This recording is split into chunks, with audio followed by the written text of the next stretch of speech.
Welcome to the Pink Lady Posse podcast, where women over 50 take a fresh look at living, toss out tired stereotypes, and say a big heck yes to what's next. I'm your host, Sandy Parker, and around here, we challenge limitations, rewrite the story on aging, and reclaim our power, pleasure, and purpose. Why? Our next years are not about a decline. They are our big reveal. Let's go. Hello, everybody. It's Sandy Parker Martinez this week. Sometimes I'm Martinez, sometimes I'm Parker.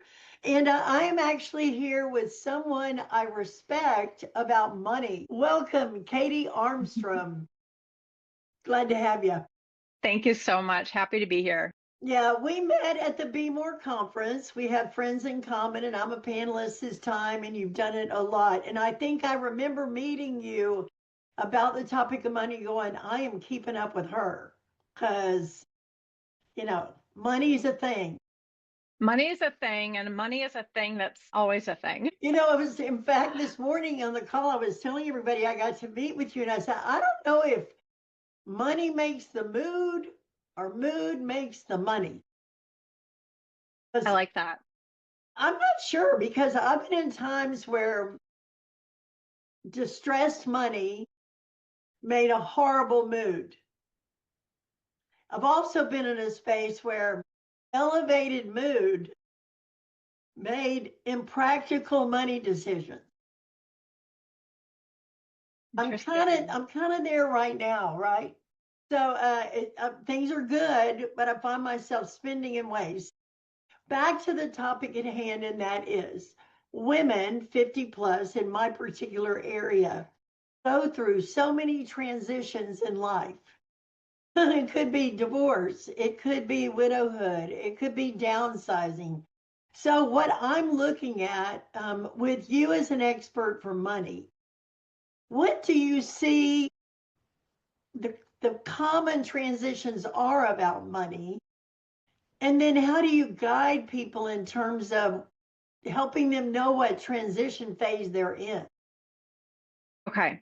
So before I answer that, and I might answer that with this answer, but I think something that would be really important to just address is that a lot of times when we shift from one season to another, we notice our relationship with money changing. And something that I want all women to pay attention to is their unique personal relationship with money. As children, as adolescents, as young women, there are so many examples of relationships with money that we witness, we absorb, we are exposed to, whether it's parents, partners, friends, mentors.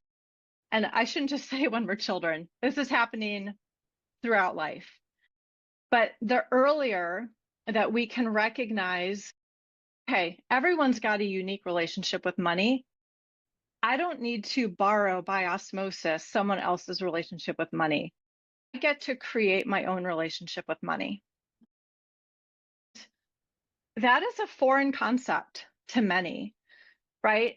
I think a lot of us grew up believing there is a way that you handle money. There is a way that you interact with money. There is a way that money should make us feel.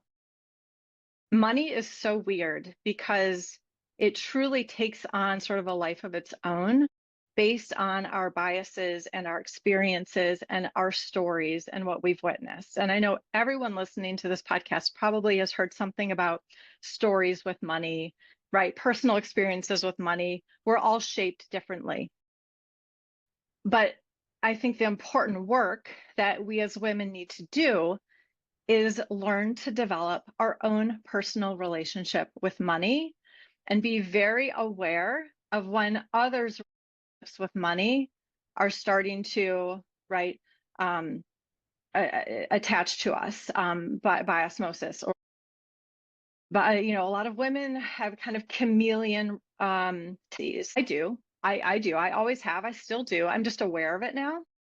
And so, right, you have a new friend or a new partner and you start to take an interest in their interests. You start, right? Like a lot of us do that. And I think for a lot of women, we were like that, that's how you survive, right? Like in this Right. world. And so I have worked with several women during a period of divorce or separation or just on the other side of divorce. And I've heard the comment before, blah, blah, I was pretty good with money. I kept a budget. I didn't overspend. Knew like I was good with money. And then I married so and so or had this relationship and I don't know what happened. Like I'm horrible with money now.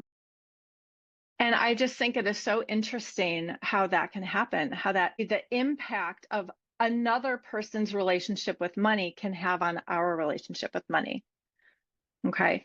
So maybe you've never had a positive relationship with money and you want to learn, right? That is the direction you're headed.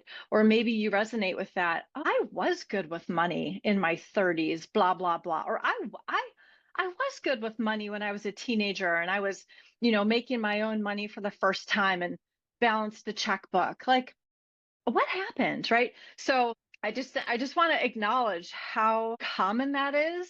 And I think those life transitions, whether it's career, maybe you are in career and you are earning money.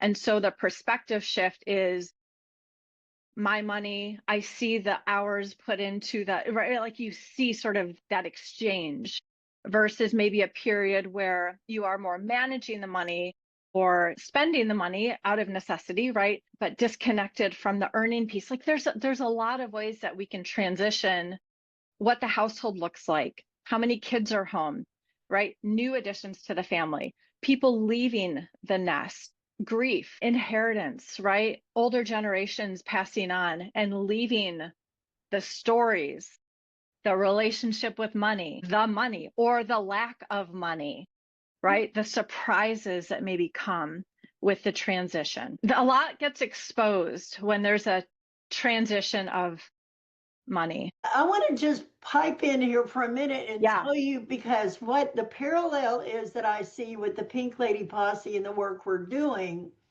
is that your life is yours to create the way you want to. And I use this analogy of let's say I inherit a Victorian house, but I'm not a Victorian personality. Why do I leave the drapes and the rug and that gross sofa? Why do I not make it my house? But a lot of my life I inherited from how I grew up, what my parents thought, what the beliefs around me were. And now I'm almost 70. It's high time I get to create my own life. Could And even push it a layer further. Why not sell the house? yeah, girl. Like, My husband yesterday said, we can live full time on a cruise for $50,000 a year. I'm like, that's sounding pretty good. But so the other thing is what the Pink Lady Posse wants to do is surround a woman with connection, support, tools, podcasts, conversations, learning from other women. And I know as a widow, my hospice group stayed together after our training ended. We've met every Monday at 9 a.m. for 6 years. it's That amazing. is a lifeline. Whether you're going through a divorce or a move or a downsize or whatever, I believe that we all benefit from being surrounded by the support of other women. And I know you're an advocate for women having a good relationship with money. I'm an advocate for women having a good relationship with whatever support they need wherever they Yeah. are.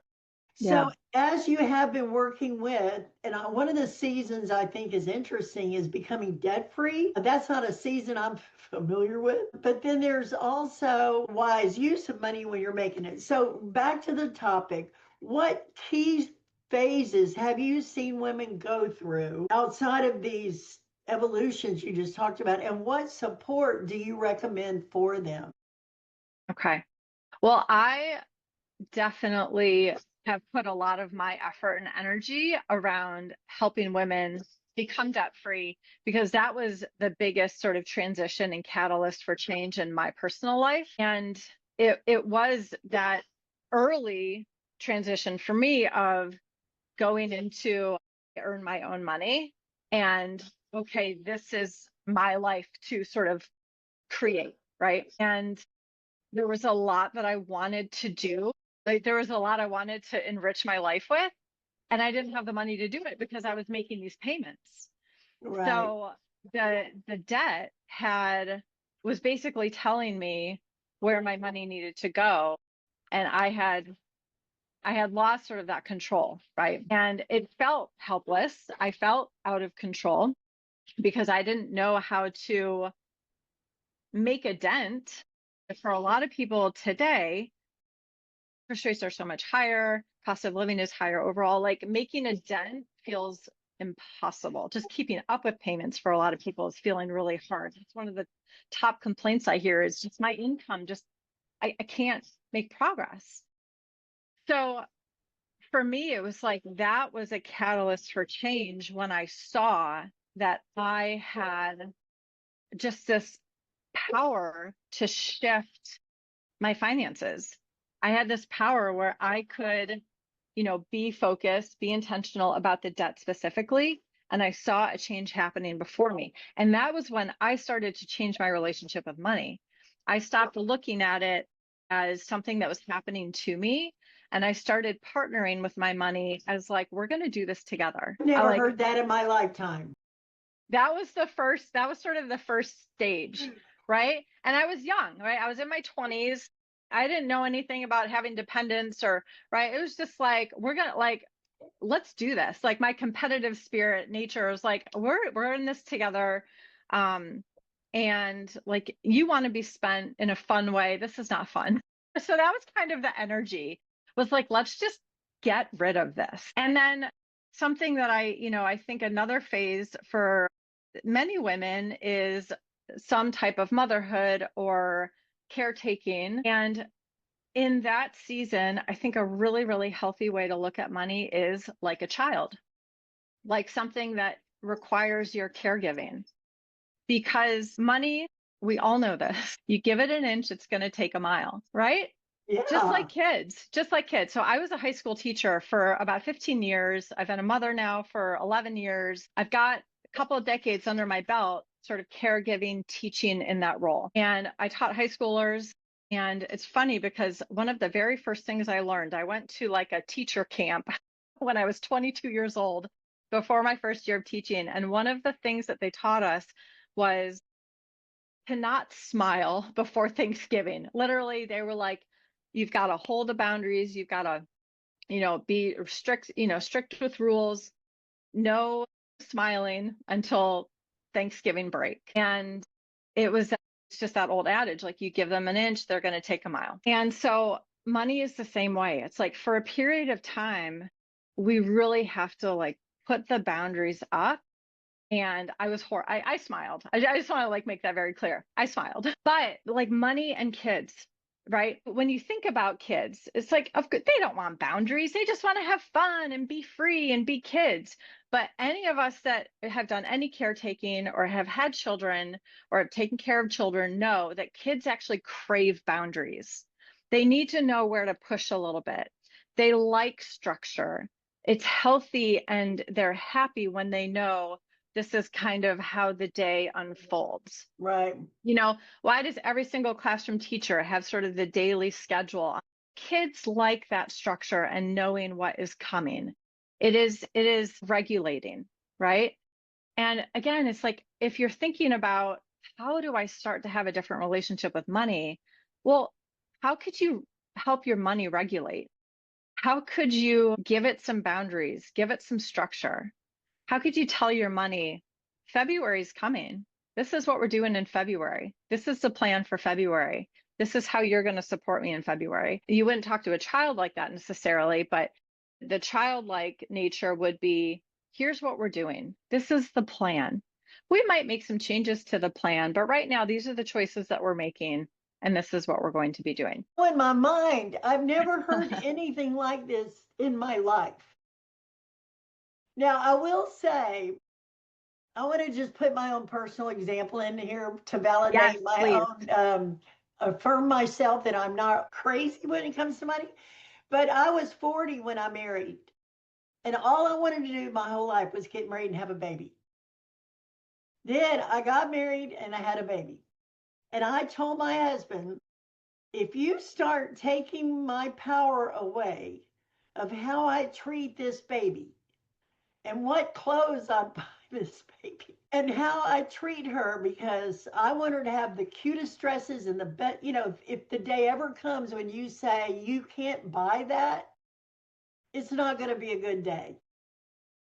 So I want to line up what you're responsible for and what I'm responsible for, so you don't ever get in my lane about that child's money.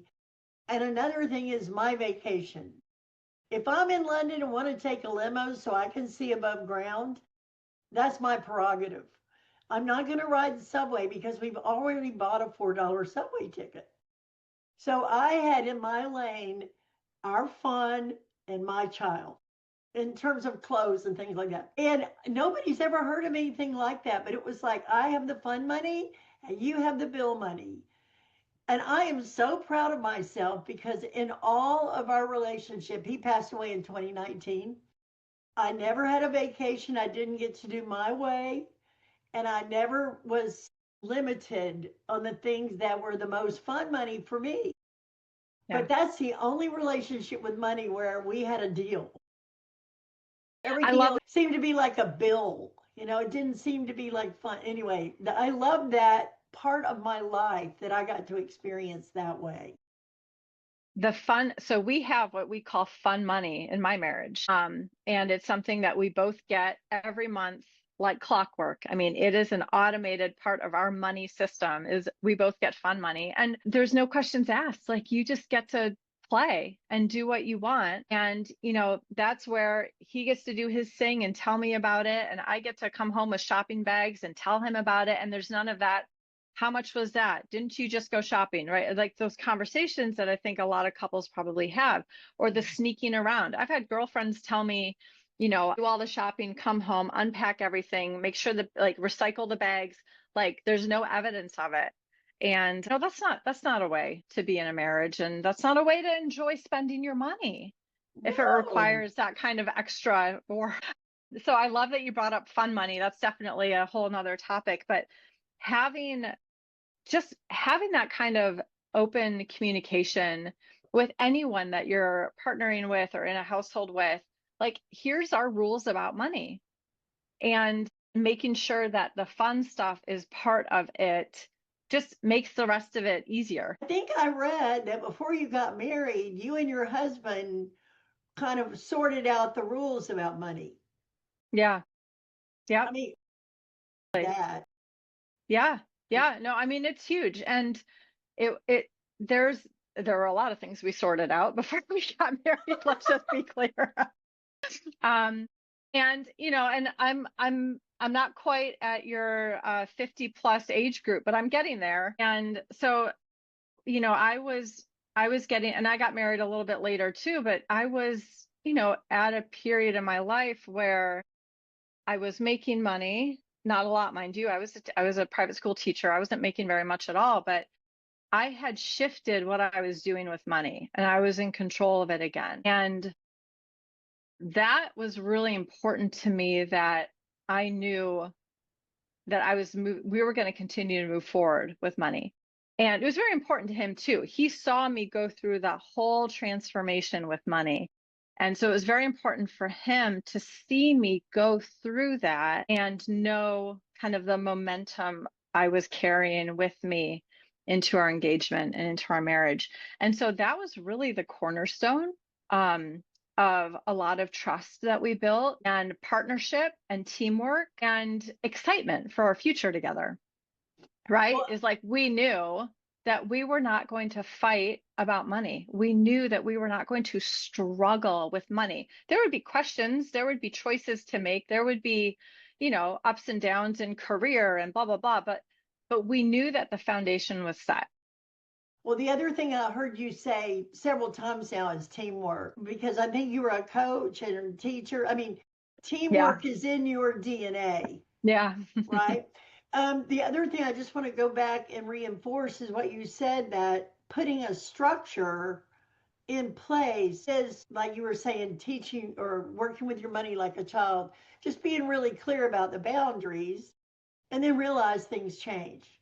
Yeah. And so I have a question. We're about to do, it's January of 26. I still haven't done a vision board.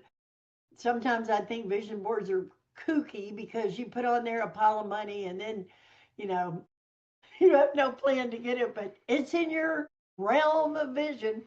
So when you think people are looking ahead at their year, how do you recommend they envision money outside of a structure? Like, do you have, do you know what I'm asking? Yeah, I think so. So I've never really made a personal money goal other than, so it started out with pay off this credit card. I had very specific goals when I was paying off my debt. So when, and I just started working with a few new clients kind of in the new year. And for a lot of them, it is, we have this goal, we have this goal, we have this goal. And I really like to break the specific money goal down very, very, very small, right? The next week, the next 2 weeks. And so we break the goals down into micro goals as we get started. I think just yesterday, my podcast episode is released.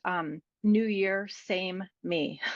Okay, New Year, Ah, same me. And in it, I talk a lot about how, making these big sweeping money goals at the beginning of the year can be impossible.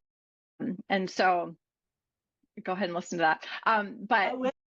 I think that the idea of a money goal at the beginning of the year, unless it is micro, can be really hard because a lot of times they feel so big that even a dent in the goal, like you haven't made any progress yet necessarily, and there's no win to be celebrated yet. So I'm not a big like money goal person, but what I do like when it comes to like a vision board is what are some of the things that I want to spend my time doing? Because a lot of times how we spend our money is telling us what we prioritize, right? If I looked at your credit card balance or your bank account, Oh, would yeah. it tell me what you prioritize?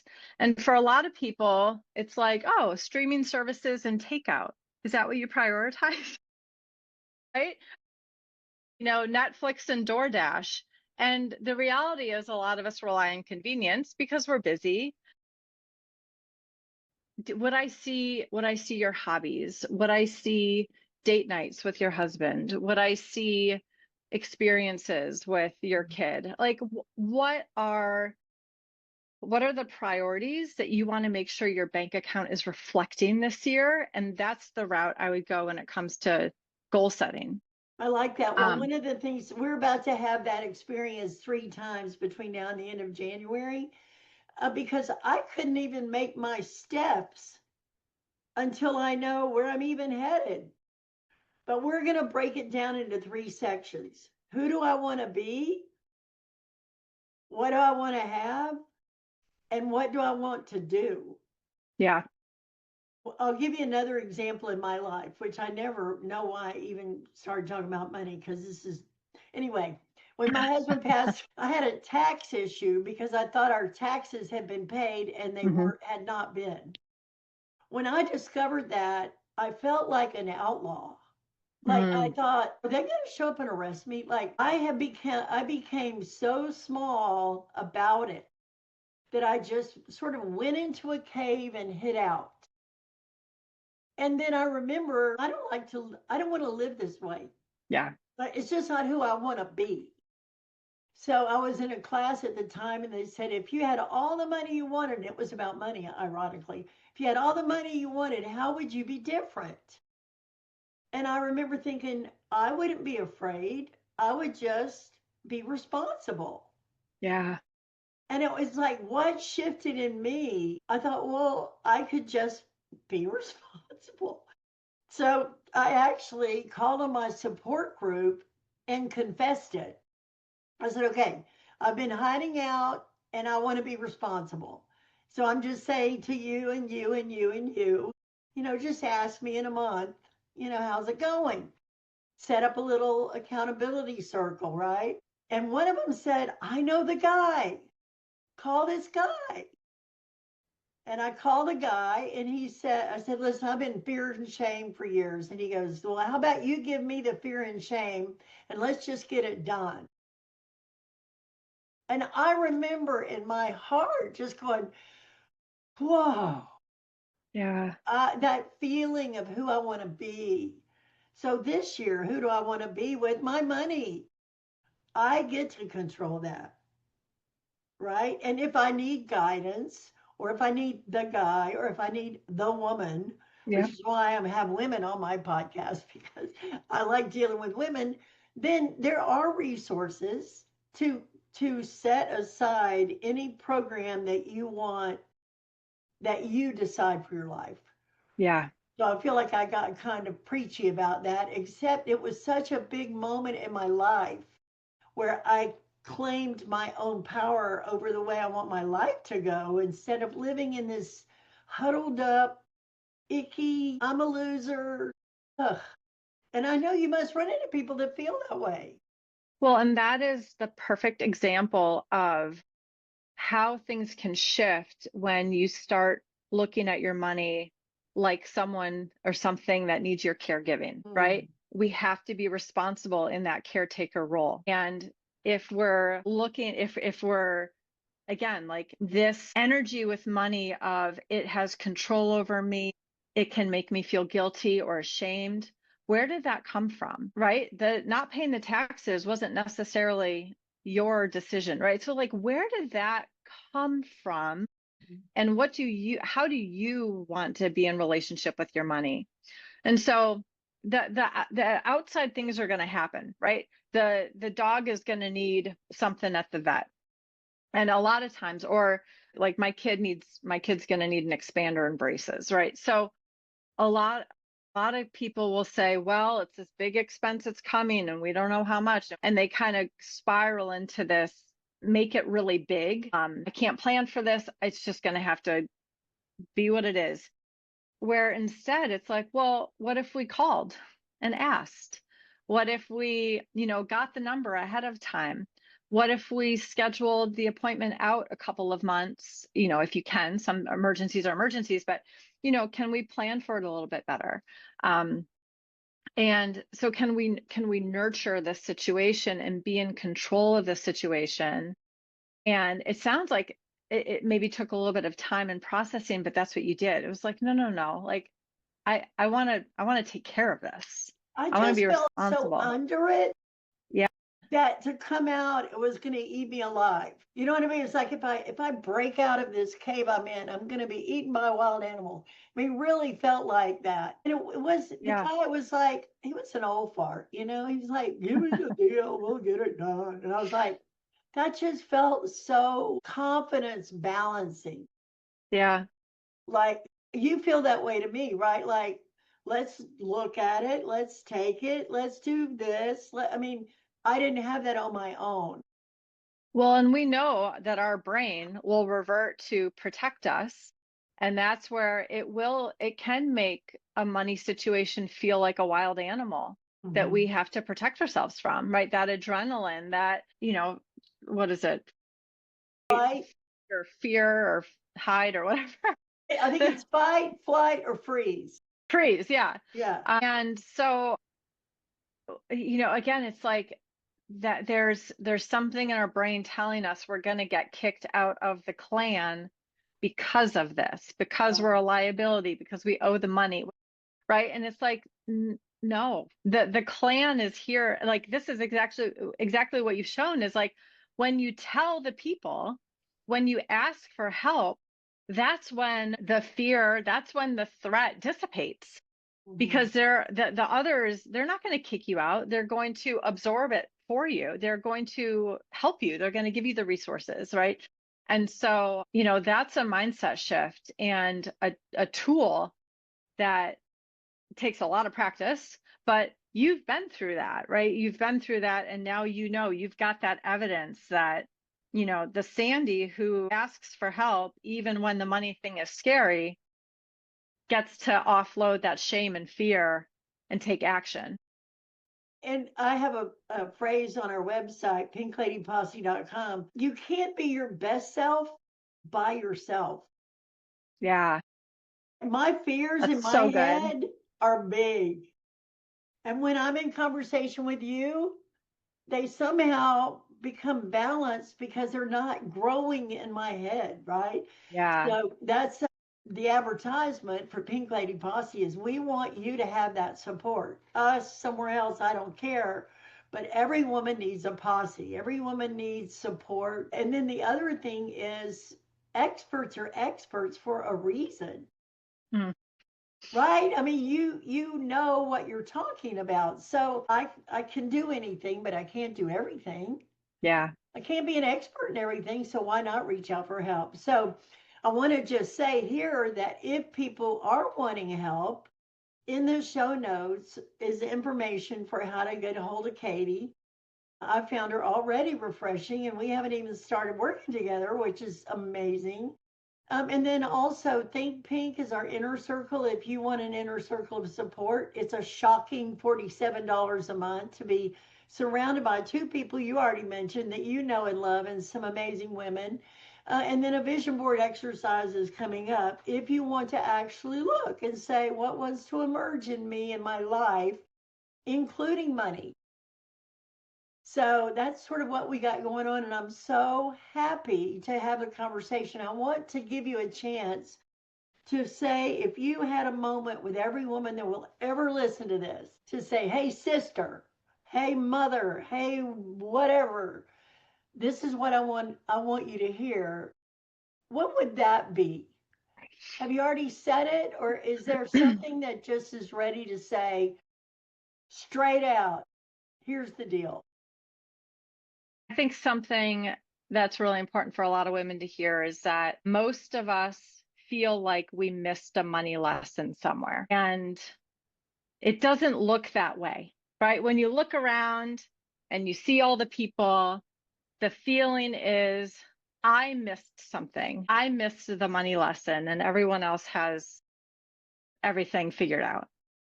But the reality is, most of us feel like we missed the money lesson. And if you were to surround yourself with a group like the Pink Lady Posse, you will find that you are not alone. And now is the time to start thinking about, what do you want out of your relationship with money? Because there's no right or wrong answer here. That's it. I love that. And the money lesson, I feel like I missed it. Well, that's what I teach. That's what I do. That is my work. Yep, I've got small, medium, and large programs. My podcast is free, so there's a lot of ways to connect with me in the show notes. But the money lesson, whatever that is for you, that's what we find and kind of uncover together. Well, thank you so much, Katie, for being our expert today. You're so And welcome. I'm so excited to share you with the world because I don't run into many money teachers. And unfortunately, the money teachers, not unfortunately, but some of the money teachers I run into say, write this down 40 times a day and good things are going to happen. And you know what? I've been writing them down and they're not quite, you know. So another good reason to evict. I'm not going to tell you to write anything down except what you want to spend your money on next month. That's Okay, my fun money. Hey, you know what? I have seasonal affective disorder where I don't get enough sunlight. I start getting moody. And I bought a shirt yesterday that is the so cutest thing. It made my day. And it was like $12. And it was a dachshund with a little striped shirt on. And I wore it last night to the steakhouse. This little old man said, I love your shirt so much. And I'm like, me too. It was my gift for myself with my fun money. and So it just, yeah, gives you it's sunshine. it's a Yeah. great way to live like that. Yeah. Well, thank you so much, and I'll make sure everybody you know knows when you're on our podcast, and we'll share the goodwill. Thank you so much. Thanks Thanks for tuning in to Pink Lady Posse Podcast, where women go from what now to what's next. Come join us at pinkladyposse.com, where we share community, resources, and tools to support your next beautiful chapter. With love, light, and a little lipstick. See you next time.